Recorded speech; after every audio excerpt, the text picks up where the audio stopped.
to a bevy of Bevins. It's been a while since we've caught up. We take a break over Christmas and spend quality family time. So it's time to get back. And so we've started our school year again. So I thought I'd go through the subjects we're going to do, the curriculum we use, and just give you a bit of a broad view on how we plan on using that. So today's topic is history. This is one of my favourite topics. I have a degree in history and English, and so this is one of my deep passions. So there are whole lots of curriculums out there for history. We have chosen to use one called Story of the World, which I think lots of people are probably familiar with. We love this history. It comes in 4 books. So we have ancient history, the Middle Ages, which is what we're working through this year, for the start of this year. Hopefully we will finish it. Early modern times, and then modern age. So it comes in 4 books, and the format of the books are just little stories. So I was just going to read you an excerpt from this. It says, the Celts of Britain. After the Western Roman Empire fell, all of the countries that had once belonged to Rome were free of Roman rule. One of those countries was Britain. So this is kind of how it goes. It's a narrative, it's a story based on actual events. And as we work through this, we kind of get a wide view of history. So this focuses, we really liked it because it focuses on a complete overview rather than just one complete time frame. So obviously, if you're studying ancient history, then that's what you'd focus on for the year. So you'd technically go through book 1, 2, 3, and 4. They do get more longer and lengthy chapters as you go through. My kids love it. We've never had a problem with any of them being able to keep up. This is one of the subjects we do as group work. So in our homeschooling day, our day is divided into things we do together and things we do separately. So the kids all have their language and their maths and their science and their geography, and their Bible studies that they do separately. And then we do something we've already talked about, morning basket, where we gather at the start of the day to read stories and things. And so history is on our list of things we share together. So we share history. We're currently sharing science, architecture, and art. And so I'll explain a bit later. So I'm going to go through a bit of Story of the World.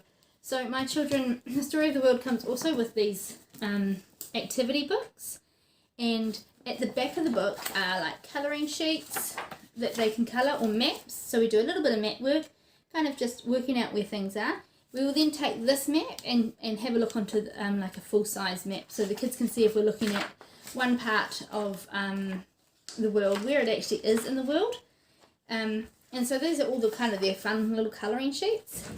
At the start of the book is all the activities. So it tells you, so if we're reading chapter 1, which we've just finished this week, and it's called The Glory That Was Rome. So this is talking about how the Roman Empire fell and the groups of people that came after her. It will give you some review questions. So you read a chapter. We read a chapter a day. Half chapter. The chapter ones are broken down into stories.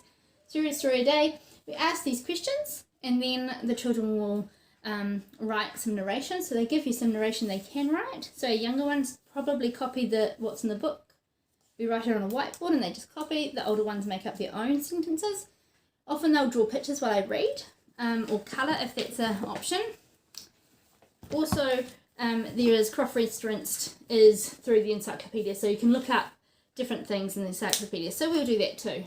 We also have another book from Memoria Press called Men of the Middle Ages. We actually also have Men of the Ancient Greek and Roman, and they just tell stories. So we read Attila the Hun, which goes along with the barbarians and the rise of the Huns and the fall of the Roman Empire.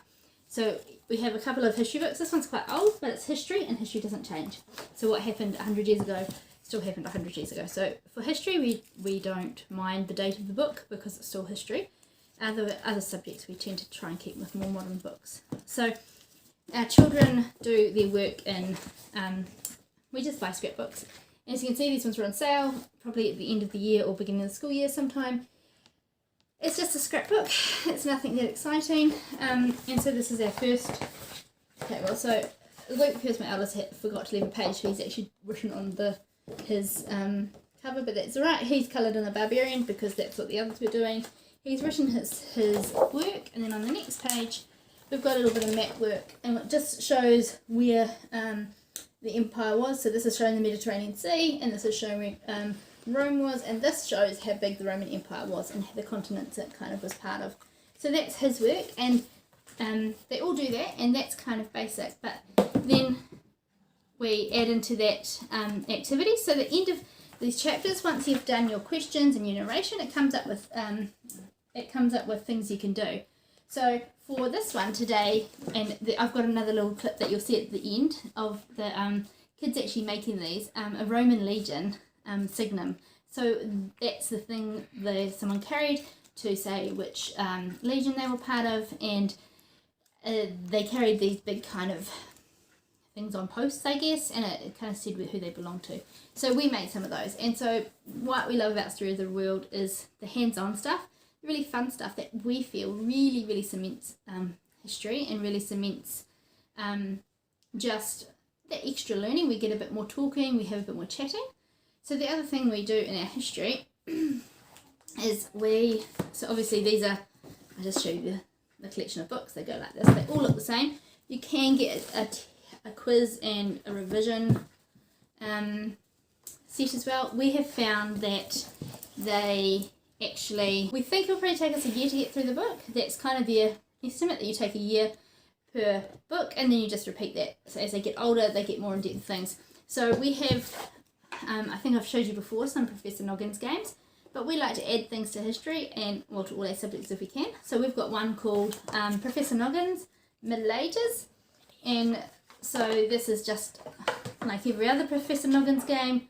You get little cards that are about certain topics, you roll the dice, and then you read the questions. So that's our one for Middle Ages. We also have some other things that we kind of like to add in. So we try to make things interesting and different. So there's a series of books. You can get Magic Tree House, but we don't like some of those series. So we have a similar series, and it's called Imagination Station. And these are very loosely based on a historic event, and it tracks these two children, Patrick and Beth, who are cousins, and they have a magic time machine, and they go back in time and things. So this here was Problems with Plymouth. So obviously that's about the first Thanksgiving. We've got this one here, which is called Doomsday and Pompeii. So this is when Vesuvius blew up.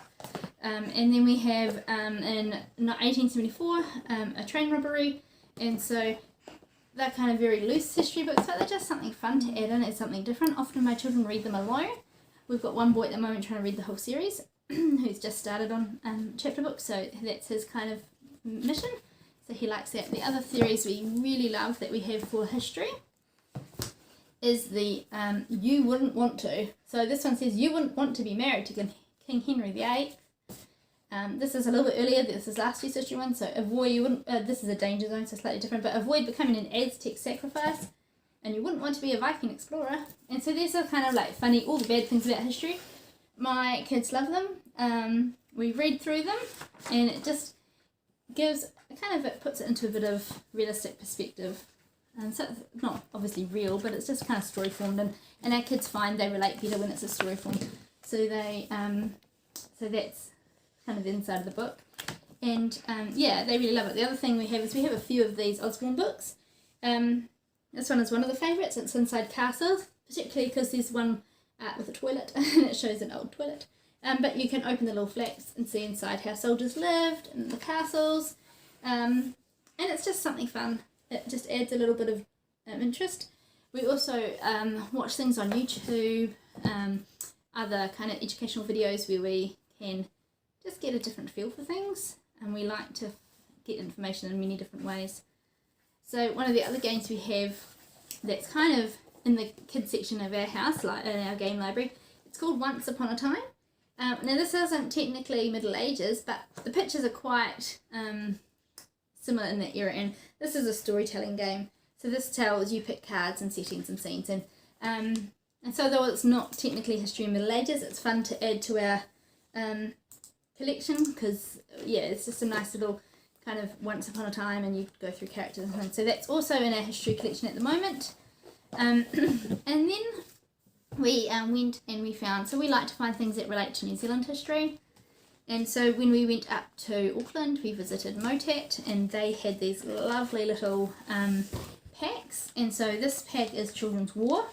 And so when we get up to there, we have all these little replicas of little things. So here's a letter home. We've got a mother and child in wartime, and just all these fun little things. And they're just fun for the kids to look at. So this one is Woman Getting the Vote. And then this is Victoria Entertainment. So I think even the other ones, we only picked a few that we thought were interesting, but they're full of these little things. They've got little photos, replica photos, little tickets, a whole little things, just to kind of bring history a bit more alive, make the kids see what it was like. We currently also have one of my sons doing archaeology, which he finds fascinating, which is obviously not history by itself, but he finds it incredible how he can learn the things in history, and then they're digging them up and actually discovering them and figuring out how we learned about this history was because someone was excavating a site and found these things there. So that's exciting that he can look at archaeology. We also, one of the topics we'll talk about later is we actually are doing architecture as well, and that kind of is a good cross link as well. And I'm just going to flex through a couple of other games that we have that aren't school game, but kind of fit loosely into the theme of history, and it's just fun to add something new. So we have this game called Villages, and you probably can't see it, but you collect little villages, and you need a hayer to make a grazier, to have a milkmaid, to have a fromage worker, and a carpenter, and a cooper, and so that's kind of fun. It's another little added thing. We have a very much more complex game that we can play with our older children, and it's called Through the Ages. This one we love. It goes through different famous people, famous scientific thought, famous political movements like democracy and monarchies and all that sort of thing. And then also through the different ages of how farming and irrigation and things changed like that. So that's a really great one for history. We love this. Through the Ages, it's definitely not for probably anyone under 8, maybe 10, depending on your level of children, but we love that. And our very last one is a game called, we have a couple others, but this is Tapestry, and in Tapestry you are building your civilization as well, and it progresses through ages as well, and once you progress you get more scientific reasoning, you get more medical, you get more exploration, and so although the loose themes, it's really fun for us to add into different things. So this is what we're doing. We love Story of the World. I love history. So the thing I didn't mention is this is by Suzanne Weisbauer, and she's a Christian, so this is a Christian perspective of history. And so for our children, it's amazing for them to go through, to read a story, to read the Bible and hear about Joseph, and then to read it in history as to where that came about in history and how that was and the kings that surrounded that. So we really love it. It's obviously it's for a classical child, so if you're doing trivium, then that sort of stuff, but we really love Story of the World. We love the information it carries and the way it's able to bring that timeline together, so the kids aren't just hearing about an Egyptian king and then a Roman ruler, but they're actually seeing how that moves through history and seeing how that is how that tracks. And I guess for us history is really important because it kind of tells of the past of the world God created and the world that we can use to learn new things, and tells the story of God's people and who we are. So attached after this I'll show you my video of my kids walking down the street with their signals after we'd made them, but we'll catch up and I'll tell you the next subject we're doing. See you later. So as you can see, we're outside today, and we have been I'm going to do a little bit of show you about some of our curriculum, and one of ours that we use is Story of the World. And so today we've been learning about the end of the Roman Empire, and we learnt that the barbarians came of the different tribes, and they came in and kind of split apart the Roman Empire as it was. And so we learnt about how Romans would go into battle and they would carry signums, which is like a banner or a type thing, so that everyone knew who they were. And so that's what we made today, and so you'll see the kids walking down the road with them. They were very excited. Here she comes. This is our youngest. Well, not our youngest, one of our younger ones. She loving this, and she's just walked to the park and back again, pretending that she is carrying the Roman signet, and here she is. Jane, stop moving. So these are a bit of a closer look on what they are. So you just use tubes from like the inner of wrapping papers. We actually didn't have any, so I brought some cardboard and rolled them into tubes. We cut a bit of cardboard to make the crossbars and cut out some cardboard circles and covered them in foil. And then we cut out the eagles. Hannah's got a laurel on hers, and if I move a bit closer you might be able to see that they've actually etched things into the metal discs like they would have if they were Roman ones. And they learnt about how when they first began with Roman signets they were actually just hay tied onto straw sticks. So that's been part of our history lesson for today.